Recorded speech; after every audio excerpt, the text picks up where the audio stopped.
I hope you're hungry because it is pizza night, and I'm going to show you how to make a delicious pizza crust with semolina flour. You'll want to start by mixing some warm water with a packet of yeast and a teaspoon of sugar. Let this sit for 10 minutes while the yeast activates. In a large mixing bowl, add 2 cups of semolina flour, 1 cup of all-purpose flour, along with 2 teaspoons of salt. When your yeast mixture is ready, add that into the flour. And a little olive oil is always the right move. Then mix the dough and form it into a ball, cover it, and allow it to sit for 2 hours. By now, the dough has doubled in size. Place some semolina flour on your countertop before you start to roll the dough out. I find that lightly coating all sides of the dough with semolina flour will prevent it from sticking when I start to roll. Also, you can divide your dough in 2 because this batch is pretty big and will make 2 pizzas. Rolling out the dough into a perfect square or circle is a little bit less important than making sure that the dough thickness is the same. That's the important part.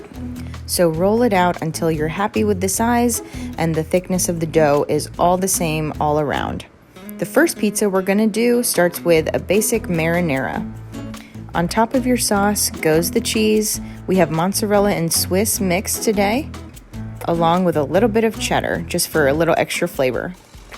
I've also chosen to add black olives, as well as some pepperoni. This is going to be delicious. My second crust, which I formed into a square, is going to have some really cool ingredients from the Sassool market section. It starts with Ajvar, which is a roasted red bell pepper dip, followed by some sliced Armenian string cheese. I sprinkle some green Zaatar on top of the Armenian string cheese. And of course, some pepperoni is going on top of this one too. You can probably guess that pepperoni is a staple topping in this household. Now into the oven on 400 degrees for 12 minutes. You will be counting down with the smells that are going to come out of your oven. The pizza is ready to eat once that timer goes off. You're going to find that this semolina crust is a little bit chewy. It has an amazing aroma and a really, really nice flavor that I honestly prefer to regular pizza crust. Tonight, I'm serving up our 2 pizzas with an antipasto salad, which you will also be seeing on my YouTube channel in just a few days. Pizza made with the crust of semolina flour has become a regular for our weeknight dinners.